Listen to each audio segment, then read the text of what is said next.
ஜெபம், தவம், தான தர்மம் வழியாக கிறிஸ்துவுக்குள் ஒரு புது படைப்பாக மாற திரு அவை அளிக்கும் அருள் மிகுந்த காலம்தான் இது.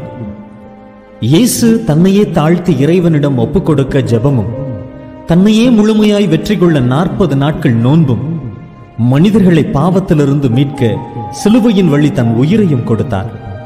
இம்மூன்று செயல்களே கிறிஸ்தவ வாழ்வின் மைய தூண்களாகும். இவற்றில் எது இல்லை எனினும் கிறிஸ்தவ வாழ்வு முழுமையடையாது.